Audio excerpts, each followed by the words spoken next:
The trade deadline is Thursday, 3 Eastern. The biggest news we got right now, and it is huge, Jimmy Butler on his way to Golden State. Break down the deal for us. How we got here was wild and crazy. Remember that show, Wild and Crazy Kids, back in the day? You probably too young. Yeah. Oh, you weren't in the States. You weren't in the States. I was in Canada, man. We didn't get the cool stuff. He was watching hockey highlights. But no, wild and crazy day. Ultimately, Jimmy Butler ends up in Golden State.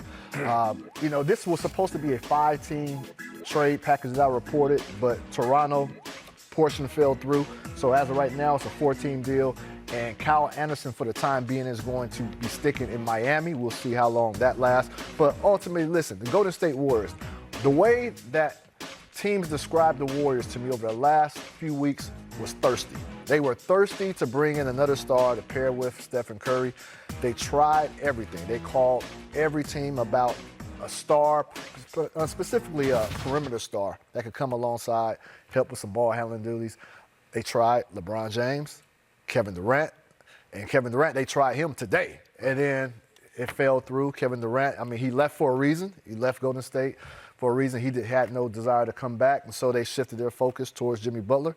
Ultimately got it done because at one point last week, the word was Jimmy Butler didn't even want to go to Golden State. So things change really quickly in the NBA. That's why I love this league. But ultimately, Jimmy Butler gets where he wants. The Golden State Warriors feel that they have a team that can contend for a title and improve their play in the second half. What's the fit like for you there with Jimmy? I don't like it, personally. I just don't think it addresses where the league is going or where the Western Conference is. You look at the best teams in the West, the best teams in the East, and they are big man heavy. And to me, they're not addressing that glaring hole at the power forward and center position. Like, they're doing a good job, but also we talked about their age, right? Like, what is this shelf life for these 35, 36-year-old guys who are starting to get a little bit more beat up?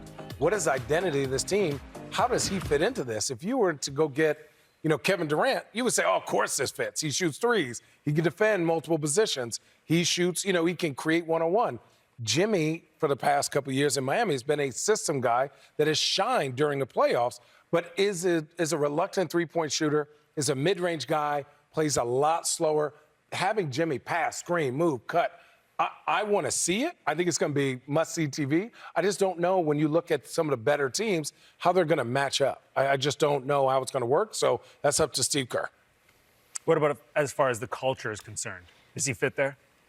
Well, I think there's some concerns. If you look at the history of Jimmy Butler and teams in the Jimmy Butler business, it hasn't ended well in Chicago, Minnesota, Philadelphia, or now Miami. So we might be 0 for 4. No, I'm not trying to pile on. I'm just stating facts here. But now that being said, Bill, I love it for the Golden State Warriors. I'm going to take the other side for Channing, because you have a 36-year-old Steph Curry still in his prime. Draymond Green's in his mid-30s as well. To answer Channing's question, I think their shelf life is short. I think it's 2 or 3 years. But Jimmy Butler was the best player they could get for a reasonable cost to play in between Steph in the backcourt and Draymond in the front court. So I like it. In addition to the trade, they also had agreed on an extension, a 2-year extension with Jimmy Butler.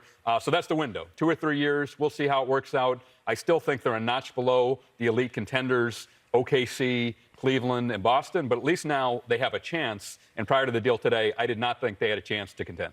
Do you have any information why it didn't work out with Phoenix? Because clearly that's where he wanted to go. That was his number one option. Bradley Beal. Lock it up, Bradley. Bradley Beal, one of 2 players with a no-trade clause. The Phoenix Suns knew it was going to be a difficult pathway to try to get Jimmy Butler over there, but Jimmy Butler was the Phoenix Suns' number 1 target. That was their only target. They still were optimistic this entire time that at some point they can find a destination that Bradley Beal will approve. I was told that Bradley Beal wanted to be in a warm weather climate. They tried calling some of those warm weather cities, some of those warm weather teams. There wasn't mutual interest. And so that's what made it tough. And then today, that's why I said this was just so wild. And then today, when we got word that Bradley Beal was not going to waive that no trade clause leading up to the deadline, we were hearing talks about potentially a swap of Kevin Durant for Jimmy straight up. And I thought that was ludicrous, because I thought they want Jimmy to play with KD and Book. And then that fell through because Miami didn't have enough assets to give back to Phoenix. Phoenix was not going to do a one-on-one swap. And so that complicated things. And so Phoenix Suns, they're left with the